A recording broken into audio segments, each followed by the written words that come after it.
سؤال آخر كابتن هيكل. أنت ما شاء الله تو خبرة سنوات في البطولة التونسية، وأنا المرة السابقة قلت لك يعني تبارك الله عليك ما شاء الله. نعتبرك والكلام هذا ديما نقوله زاد للأولاد، أنه هيكل الصغير هو مركز دراسات استراتيجية على البطولة لا العفو. التونسية. لا لا لا العفو. بالحق كل واحد ياخذ حقه خوي. استدعاء يظل لي 8 لاعبين إذا كان معلومتي اي صحيحة، ثمانية ثمانية لاعبين فيهم لاعبين زوج من حراس. البطولة التونسية. أه؟ هل أنا تستحق نقولوا 8 فقط وإلا ياسر؟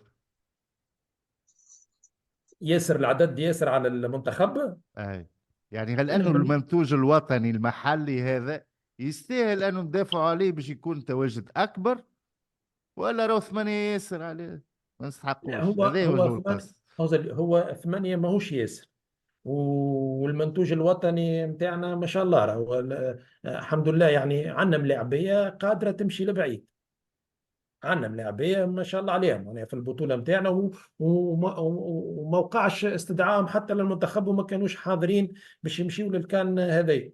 فهمت؟ لكن بصراحة بالنسبة لي أنا 8 ملاعبية من مجموع 27 ملاعبي، هذا دليل على أنه بصراحة رغم قلة الإمكانات عند برشا أندية، ورغم الملاعب نتاعنا السيئة، ورغم ظروف التمارين كيف كيف، الا انه دائما نخرج لاعبين ونعطيه للمنتخب، نغذيه المنتخب الوطني التونسي بعناصر.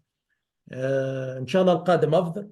ان شاء الله الثمانيه هذوما ساعه يثبتوا الجداره نتاعهم. احنا في الماتش نتاع موريتانيا لعبوا اثنين اساسيين، هكا ولا لعب بشير بن نعم. سعيد ولعب ياسين مرياح، اذا كان مانيش غلط، او هيثم جويني، ثلاثه لعب.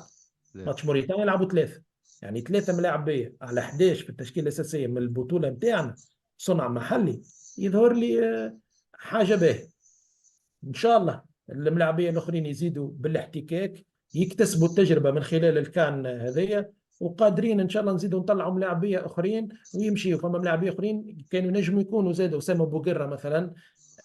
انا واحد من الناس كنت وقت اللي تضرب ما حبش اعتذر مرتضى بن وناس، كنت نعتقد انه مثلا اسامه بوقره باش يكون هو المعوض نتاع مرتضى بن وناس، ويستحق.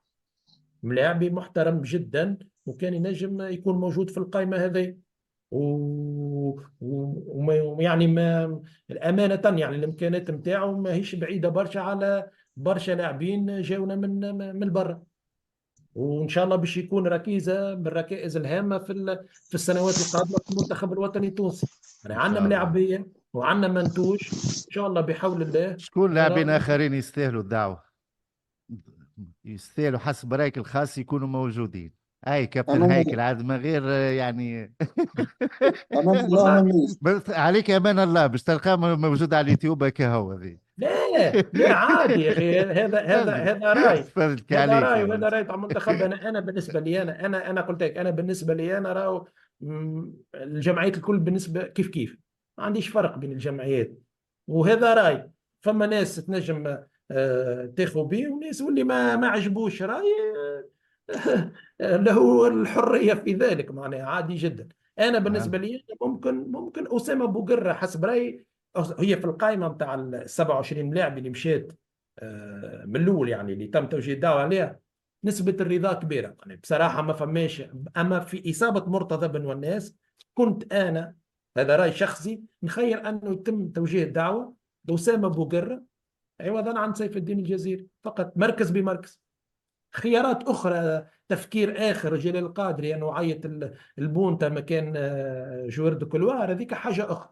انا كنت مخير انه يمشي اسامه مكان مرتضى بن وناس، وقت بعد اعتذار مرتضى، مش من الاول. اي يعني بالطبيعة في اي القائمه فاهمك. الاولى بتاع 27 اعتقد انه امانه يعني الامور ما نتصورش فما ملاعب تظلم فيها. باهي.